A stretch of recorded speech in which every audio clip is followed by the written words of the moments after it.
मैं 8 महीने की प्रेग्नेंट थी और अपनी डिलीवरी के लिए अपने मायके गई थी। माँ ने मुझे फोन पर बताया, घर के पीछे की तरफ जो खाली जमीन थी ना, वहां पर एक नया कमरा बनवा लिया है। इतने सालों के बाद जैसे ही अपने घर में कदम रखा, कुछ अलग सा लगा। माँ, ये घर के पीछे की तरफ नया कमरा बनवाने की क्या जरूरत थी? अरे बेटा, घर के पीछे दूर दूर तक खाली जमीन है। तेरे पापा को कई दिनों से लग रहा था कि यहाँ पर एक कमरा बनवा लेंगे तो ताजा हवा मिल जाया करेगी। अब तो ये सब छोड़ और चल जल्दी से दूध पी ले। माँ, मैं थोड़ी देर में पी लूंगी, आप सो जाओ। मैंने दूध का गिलास उठाकर उस खिड़की में रख दिया।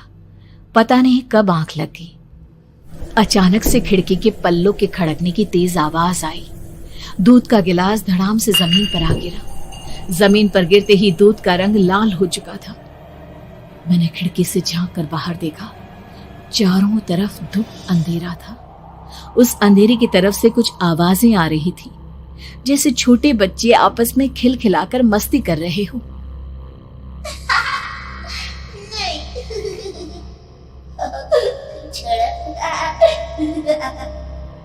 इतनी रात को इतने घनघोर अंधेरे में बच्चों की आवाज कैसे आ रही है? घड़ी में वक्त देखा तो ठीक 12 बजे थे। देखकर मैं सन्न रह गई। बुरी आत्माओं और भूतों की कई कहानियां मैं सुन चुकी थी। वक्त भी कुछ ऐसा ही था। ऊपर से मैं प्रेग्नेंट। सुना था कि ऐसे वक्त में अक्सर बुरी आत्माएं औरतों का पीछा करती है, तो क्या मेरे पीछे भी? पसीने से तरबतर बड़ी मुश्किल से, जैसे कांपते हाथों से मैंने उस खिड़की को बंद किया। जल्दी से जल्दी उस कमरे से बाहर निकलकर माँ के पास जाने के बारे में सोचा, लेकिन जैसे ही दरवाजे की तरफ पलटी, लगा कोई साया हवा की स्पीड से दरवाजे के सामने से गुजर गया। मेरे गले में अटक कर रह गई। मैं जोर से चीख कर माँ को बुलाना चाहती थी, लेकिन वो आवाज खुद मेरे कानों तक नहीं पहुंच पा रही थी। तो माँ तक कैसे पहुंचती? खिड़की के पल्ले एक बार फिर तेज हवा के झोंके से धड़ाम करके खुल गया और पूरी ताकत से मैं चीख पड़ी। जानती थी मेरी चीख की आवाज सुनकर कुछ ही सेकंड में माँ वहां पहुंच जाएगी, लेकिन ऐसा कुछ हुआ ही नहीं। मेरा कलेजा डर के मारे फटा जा रहा था। आखिर माँ ने मेरी आवाज क्यों नहीं सुनी? इतनी गहरी नींद में तो माँ कभी नहीं सोती। ठीक पीछे खुली हुई वो खिड़की। मुझ में इतनी ताकत नहीं बची थी कि मैं पलटकर उस तरफ देख भी सकूं। हवा का एक सनसनाता हुआ झोंका उसी वक्त मेरे कानों से आकर टकराया। लगा जैसे किसी ने दबी हुई आवाज में धीरे से मुझसे कहा, चली जाओ यहाँ से। मैंने दोनों हाथ अपने कानों पर रख लिए और एक बार फिर ताकत लगाकर जोर से चीखने की कोशिश की। माँ! पापा!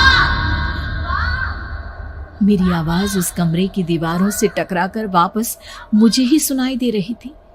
जितनी ताकत के साथ मैंने चीखने की कोशिश की थी, कुछ ही देर बाद उससे कहीं ज्यादा तेज और दर्दनाक चीख मुझे सुनाई देने लगी। कि आवाज ठीक मेरे पीछे खिड़की से आ रही थी। वो आवाज मेरे कानों में पिघलते हुए लोहे की तरह गिर रही थी। उन आवाजों में हैवानियत थी। वो आवाजें किसी इंसान की नहीं है, इतना मैं समझ चुकी थी। कांप रहे हाथों से मैंने अंधेरे में कुछ ढूंढने की कोशिश की। तभी अचानक मेरा हाथ बेड पर रखी टॉर्च पर पड़ा। किसी तरह ताकत लगाकर टॉर्च का बटन ऑन किया, लेकिन ये क्या? सामने दरवाजे पर 3 छोटी लड़कियां खड़ी हुई थी। उनके हाथ में स्टील के चमचमाते हुए चाकू थे। मैं घबराकर लड़खड़ाई और पीछे की तरफ हटी, लेकिन तब तक वो मेरे पास आ चुकी थी।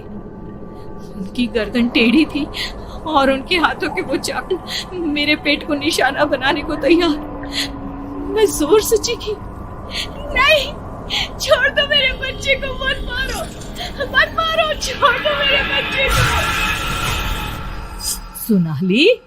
सोनाली, क्या हुआ बेटा? तू इतनी डरी हुई क्यों है? उठ बेटा, क्या हुआ? हड़बड़ाकर मैंने अपनी आंखें खोली। देखा तो दिन निकल आया था। माँ मुझे जगा रही थी। मेरा चेहरा पूरा पसीने से लथपथ था। क्या हुआ बेटा, तुमने कोई बुरा सपना देखा क्या? मैं अभी तक अपने पूरे होश में नहीं थी। वो मेरे बच्चे को मार देगी माँ। वो लड़की मेरे बच्चे को। मैंने घबराकर अपने पेट को छुआ। सब कुछ ठीक था। और वो दूध जो रात को यहाँ पर गिर गया था, उसका रंग लाल हो गया था। माँ ने हंसते हुए दूध का गिलास मुझे दिखाया। तुमने दूध पिया ही नहीं, पूरा का पूरा ऐसे ही रखा हुआ है। तुमसे कहा था ना सोनाली, सेहत के लिए लापरवाही ठीक नहीं बेटा। लेकिन मैंने तो सब कुछ अपनी खुली आंखों से देखा था। ये सपना कैसे हो सकता है?